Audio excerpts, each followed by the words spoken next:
예전에 비해서 성탄의 분위기가 좀 이렇게 누그러지는 그런 느낌을 받습니다.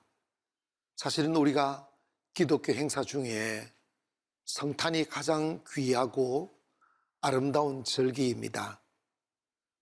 세상이 만들어 놓은 잘못된 성탄 문화는 우리가 단호히 거부하고 성경적 성탄 문화, 예배하고 찬양하고 노래하고 서로 사랑하고 또 마음이 내키면 선물도 서로 나눠주고 하는 축복의 은혜가 있기를 원합니다. 근데 여러분, 사실은 성탄절 때 예수님이 선물 중에 선물이에요. 가장 귀한 선물이죠. 사실 성경에는 지극히 높은 곳에서는 하나님께 영광이요 땅에서는 기뻐하심을 입은 사람들 중에 평화라다고 하며 예수님의 오심이 우리에게 평화가 된다고 노래하지만, 예수님의 입장에서 이 땅에 오심은 슬픔이고 고통이고 눈물이고 그렇습니다. 그래서 그 눈물을 머금고 우리에게 평화를 주려고 오신 날이 성탄절이잖아. 그러므로 성탄절은 하나님이 하나님의 백성들에게 주시는 최고의 선물이 성탄절임을 믿기를 바랍니다. 예수님이 이 땅에 오실 때 예수님의 영적 자격, 구세주로의 자격을 상실하지 않고 우리를 구원하기 위하여 오셨을 때 신비가 두 가지가 있어요. 그게 뭐냐면 성보혜사 성령 잉태 동정녀 탄생이라는 거예요. 여러분, 우리가 생물학적으로 보면 남자와 여자가 사랑으로 결합하여 아이가 생기지만 예수님이 이 땅에 오실 때 성령으로 잉태하여 라는 전제가 붙습니다. 이 말씀은 마리아가 남자를 알지 못하고 성령이 들어가셔서 성령이 예수님을 잉태시켰다는 거예요. 그리고 그 결과적으로 Virgin Mary 하는 처녀 마리아가 잉태했다. 이제 이것이 기독교의 핵심이에요. 기독교는 논리와 이성을 내세우는 종교가 아니고 기독교 안에는 전능하신 하나님이 계시기에 기독교 안에 신비가 있습니다. 인간이 할 수 없는 일이 있고 인간이 이해할 수 없는 사건들이 있습니다. 그 중에 하나가 예수 그리스도의 오심의 과정에서 성령 잉태, 동정녀 탄생.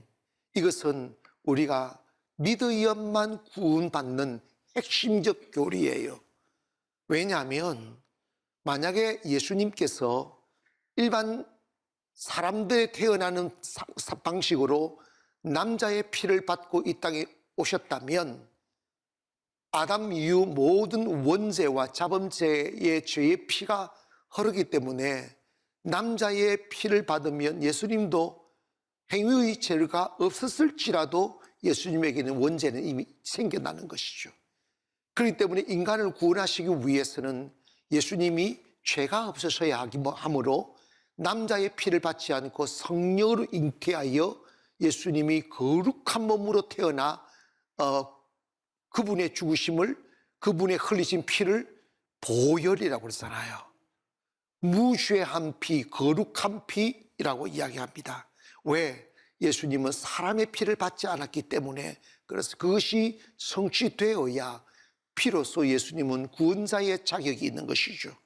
만약 예수님께서도 여전히 죄인이었다면 죄인이 죄인을 위하여 죽은데 무슨 용서가 있을 수가 있겠어요?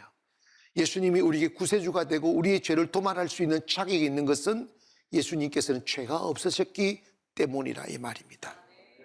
그래서 구약에는 율법시대라고 하기에 율법시대 동안에 그 율법을 주셔서 그 율법을 행함으로 용서받게 만들었지만 성경은 인간이 연약하여 그 율법을 지킨 자가 없기에 의인은 없나니 한 사람도 없다고 말씀했습니다. 그런데 놀라운 것은 구약 전체를 들여다보면 구약 모든 사건과 그리고 족장들과 모든 믿음의 사람들은 누구를 예시하여 이름이 지어지고 사용되어지냐면 예수 그리스도의 예시적 인물로 그들은 부르심을 받은 거죠. 그래서 구약에 보면 메시아 예수 그리스도의 탄생에 관한 예언이 약 456번이나 기록이 되어져 있고, 그것이 신약에서 예언되어진 메시아가 신약에서 예언의 성취로 오셔서 우리의 구세주가 되셨다 이 말입니다. 그러므로 이 예수님의 탄생을 성탄이라고 그러잖아요. 성탄은 뭐냐? 거룩한 탄생이라는 말입니다. 여러분의 자녀가 아무리 귀하고 손주가 아무리 귀해도 태어났는데 성탄 이러지 않아요. 여러분, 그러면 이단됩니다. 그러지 마세요. 오직 예수님에게만 성탄인 것이죠. 아멘. 그래서 교회가 가장 중요하게 지켜야 할 절기가 뭐냐면 예수님이 탄생하신 날 성탄입니다. 마태복음 2장 1절에 보니까 헤롯 왕 때에 예수께서 유대 베들레헴에서 나심에 동방으로부터 박사들이 예루살렘에 이르러 말하되 우리가 동방에서 그의 별을 보고 그에게 경배하러 왔노라. 여기 보면 동방에서 박사들이 별을 보고 경배하러 왔다고 딱 말을 합니다. 그런데 이 사람들은 큰 별을 보고 3개월 이상 걸었다는 거예요. 3개월 이상 뭔가 필시 왕으로 태어나신 이가 계시니 이분께 우리 경배해야 되겠다고 하며 그들이 준비한 선물이 있었잖아요. 이 황금과 유향과 모략입니다. 여러분, 저 성탄절 때 이분들이 준비한 황금은 그분은 나의 왕입니다 하는 의미이고, 유향은 그분은 우리의 죄를 사면의 제사장입니다 하는 걸 의미하고, 모략은 언젠가 그분은 우리 위에 죽으셔서 우리 위에 생명 주실 거라는 죽음을 상징하는 것으로 황금과 유향과 모략을 준비했다는 것이죠. 그래서 박사들이 예수님께 와서 그 황금과 유향과 모략을 내어 놓으며 그분께 경배했다는 것입니다. 근데 여러분, 사실 예수님께서 이 땅에 딱 오시면 우리에게 뭘 주냐? 평화를 주는 거예요. 뭘 주신다고요? 여러분, 왜 성탄 이브가 지나면 쓸쓸할까? 왜 사람들이 술을 성탄절 때 가장 많이 마실까? 성탄절 왜 그렇게 사람들이 술집에서 죄를 많이 지을까? 그거는 다른 걸 단적으로 딱 말해주는 게 뭐냐면 그만큼 쓸쓸하고 외롭고 공고하다는 거예요. 그 외로움을 술로 달래고 그 외로움을 춤으로 달래는 거예요. 그런데 우리가 거기에 취해서 그 행동할 때는 뭔지 모르고 있지만, 그리고 밤이 되고 새벽이 오잖아. 아침이 되면 그 고독이 확 밀려오는 거예요. 여러분, 사람들은 배고픔보다 더 힘겨운 게 외로움이에요. 고독이에요. 두려움이에요. 하나님이 에덴을 창조하셨을 때 먹을 것도 부족함이 없었고 평화가 있었고 모자람이 없는 행복한 땅이었고 그 어떤 벽이 없었어요. 하나님과 얼굴을 대하며 마주하고 대화하고 노래하고 춤추고 손잡고 거닐고. 그런데 아담과 하와가 선악과를 딱 먹고 난 뒤에 나타나는 부작용이 뭐냐면 단절이었어요. 이별, 단절, 벽이 생기는 거예요. 하나님과 벽이 생기는 거예요. 하나님이 좋아서 저 앞에 다가오시면 하나님 하며 아무 벽 없이 하나님 앞에 품에 안겼던 그들이 하나님이 두려워지기 시작하는 거예요. 바위 뒤에 숨고 나무 뒤에 숨고, 그리고 다가가기가 머뭇거려지는 거예요. 말이 나온 김에 여러분 있지 않습니까? 제가 멀리 느끼면 안 돼요. 아멘. 머뭇거려지면 안 돼. 여러분 있지 않습니까? 그게 왜 그러냐면 죄가 우리 안에 들어오면 하나님과 벽이 생겨요. 두려움이 생기고 불안감이 생기고 분노가 생기고 시기가 생기고 그러니까 막 욕심이 생기는 거예요.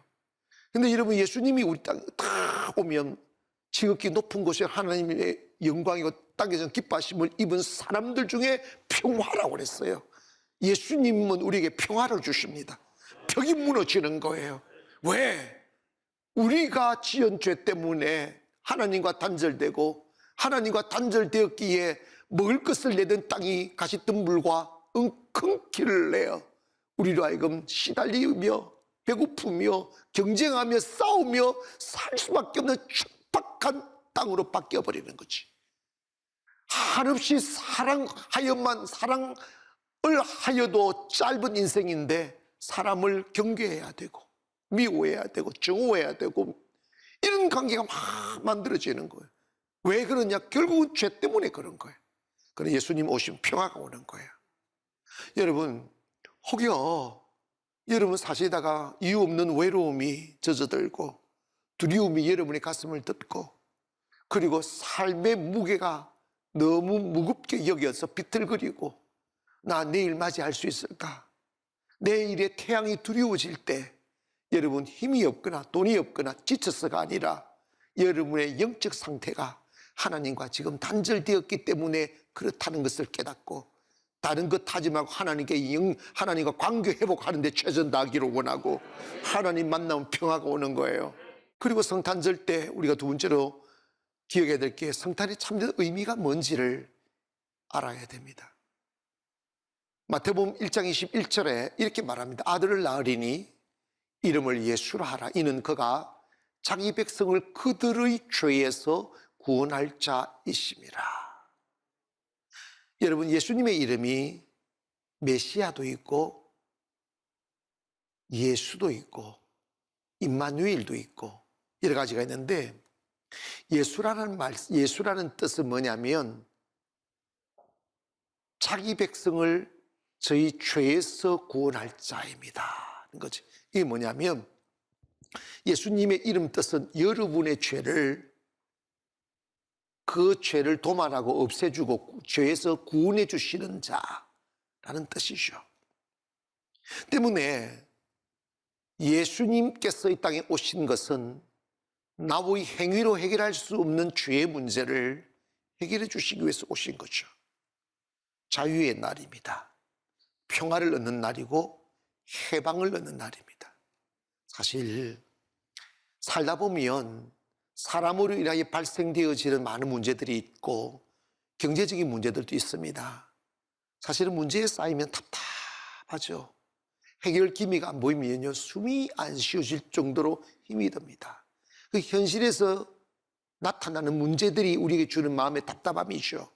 그런데 그것보다 정말 풀어낼 수 없는 내 육신을 죽이고 행복을 빼앗아가고 영혼까지 죽여 멸망에 이르게 하는 문제가 뭐냐면 죄의 문제예요. 정말 인생은 이 죄의 문제를 해결하고 살아야 행복하지, 죄의 문제를 해결하지 못하면 왕궁에 있어도 불안하고 군대로 둘러싸여 있어도 불안해요. 그건 영적인 불안감이에요. 그러나 죄의 문제가 딱 해결받으면 날아오를 듯 자유가 느껴지고 평안이 느껴지고 그리고 담대함이 오는 거예요. 근데 그것이 어디서 오느냐? 죄의 문제를 해결받아야 됩니다. 근데 율법은 눈은 눈으로 이는 인데 우리가 행한 대로 갚는다면 우리는 구원받을 자격이 없어요. 하나님이 구약시대에는 인간의 죄를 해결하게 하기 위해 율법을 주셨잖아요. 모세 오경을 주셨는데 육신이 연약하여 할 수 없었다는 거예요. 그래서 모든 사람이 율법을 다 지키지 못하니까 모든 사람이 죄를 지었다는 거예요. 그러나 성경은 육신이 연약하여 할 수 없는 그것을 예수님이 하셨다는 거예요. 그게 뭐냐면 예수님이 이 땅에 오시어 우리의 죄를 위해 십자가에 죽으시고 그 죄 없는 피를 흘리셔 대신 죽으심으로 우리의 죄를 도말하여 주셔서 우리를 죄에서 해방시키고 자유 얻게 하여서 은총 안에 살게 해주셨다 이 말입니다.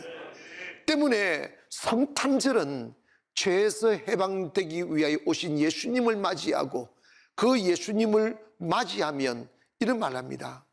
그가 세상은 그로 말미암아 지은 바 되었고 그가 없이 된 것이 하나도 없다. 그러나 그가 세상에 왔으되 세상은 영접하지 아니했다 그랬어요.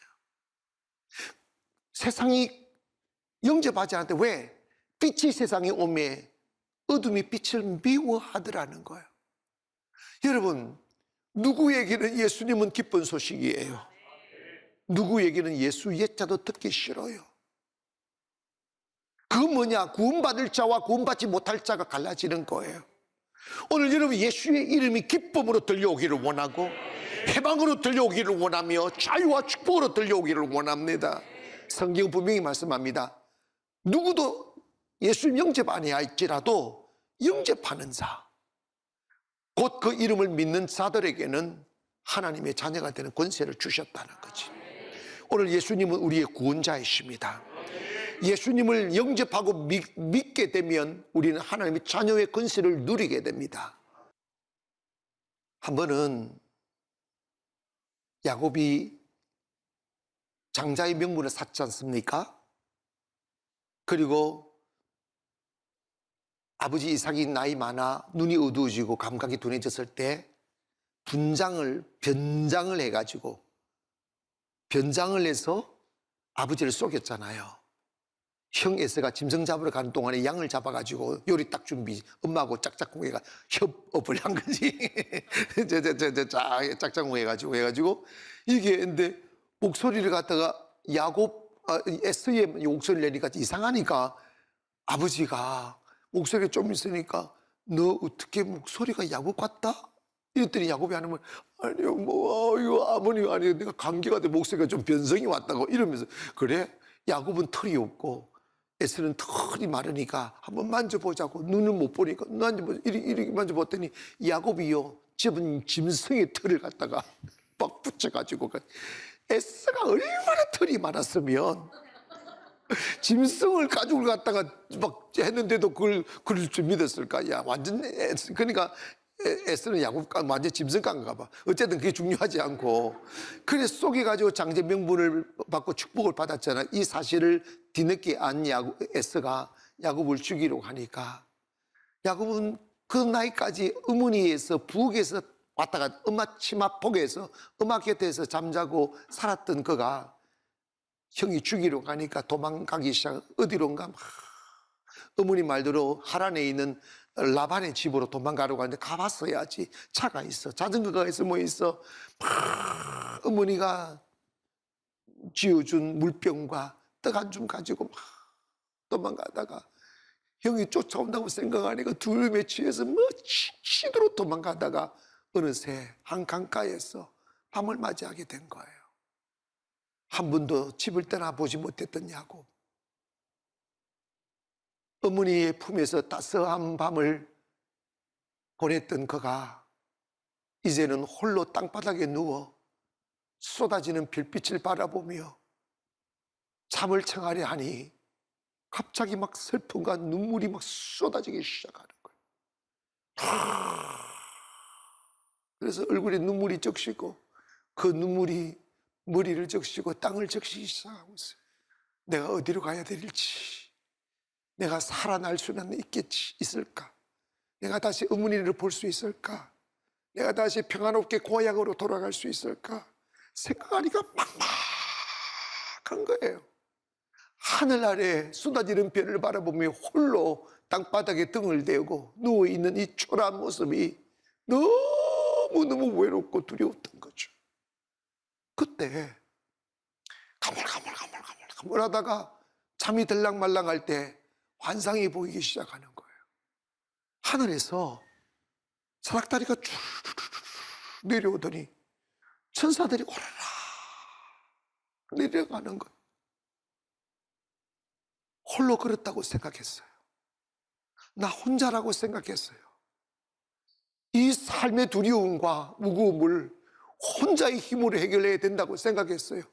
혼자 길을 찾아야 된다고 생각했고 앞으로 살아가면서 마주쳐야 될 삶의 무게들을 혼자 다 맨몸으로 다 짊어지고 가야 된다고 생각하여 내일이 두렵고 슬프고 외로웠었는데 하나님이 친히 그 자리까지 오셔서 자기 곁에 있는 것을 보고 벌떡 일어나서 엎드려 절하며 예배하며 과연 하나님이 이곳까지 계시다 임마누엘 하나님을 노래합니다.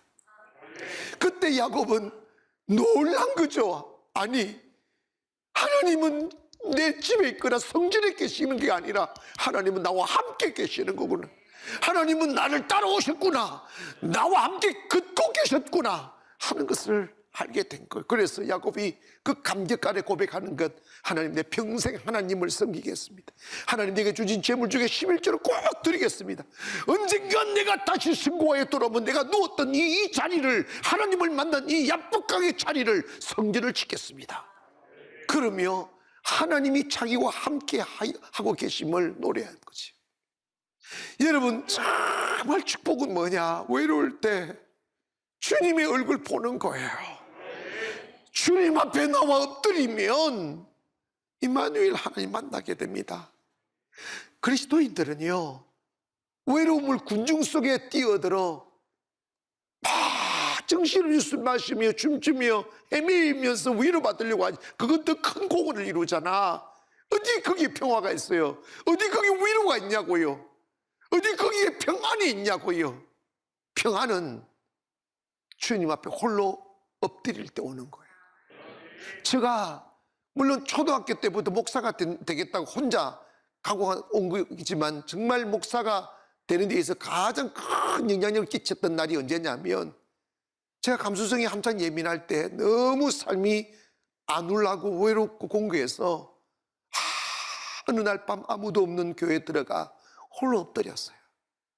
그때 성령님이 제 등을 이렇게 안아주실 때 그 따뜻함과 그 평안을 느끼는 순간에 저도 모르게 눈에서 눈물이 흐르기 시작하고, 이 말로 어떻게 표현할 수 없는 평안이 사라질까봐 두려워 소리도 못 내며 혼자 묵묵히 눈물을 떨어뜨렸던 그 시간이 있었어요. 그 시간이 지금도 기억나고, 그 시간에 저로 하여금 목사의 길을 걷게 했던 원동력이 되고 있습니다. God with us. 하나님이 우리와 함께 하십니다. 이거 믿어야 돼요.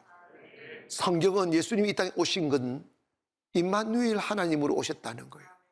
외로울 때 나 혼자란 말 하지 마시고, 내가 보지 못하는 시간에 주님은 내 곁에 계시며, 내가 눈 그 자리에 주님 계시며, 내가 걸어가는 그 자리 주님 계시며, 내가 너보다 앞서가서 험한 곳을 평탄케 하고 논문을 부수며 쇠빗장을 꺾어주시는 그분이 바로 임마누엘 하나님임을 믿기를 바랍니다. 예수님 만나면요, 모든 것에서 자유함을 받습니다. 영혼의 구원받는 것뿐만 아니라 예수님 제대로 믿어보세요. 가난에서 해방됩니다. 문제에서 해방됩니다. 두려움에서 해방됩니다. 어쩌면 주님 믿고 사랑하며 살아가다 보면 어느새 자기가 자기를 보고 깜짝 놀라게 돼 있습니다. 나 어제 잿더미 있었는데, 나 어제 희망 없이 무너져 내일 없이 살았었는데, 나 어제는 아무 존재감 없이 사람들을 그 어느 누구도 나에게 눈길 주지 않았었는데, 오늘 돌아보니까 꿈꾸는 듯한 곳에 내가 서 있고 아름다운 옷을 입고 있고 많은 사람들로부터 칭찬받고 있는 자리에 서 있는 것을 보면서 자기가 자기 보고 놀란다니까. 예수 믿음은 그렇다 이 말입니다. 이번 성탄을 준비하시면서 외적 환경이나 선물이나 다른 것에 신경 쓰시지 마시고 예수님을 인격적으로 나의 구주로 영접하시며 그분이 임마누엘 되셔서 내 곁에 계심을 믿고 그분이 주시는 은혜를 누리며 살기를 원합니다. 주님은 과연 나의 구세주이십니다. 주님은 과연 나와 동행하시는 임마누엘이십니다. 때문에 내가 무엇을 두려워하며 무엇을 염려하겠습니까? 하며 주님 내 안에 계심을 노래하고 찬양하고 예배하며 경배하는 저와 여러분 되셔서 이번 성탄절이 값지고 의미 있는 성탄절 되기를 주의 이름으로 축원합니다.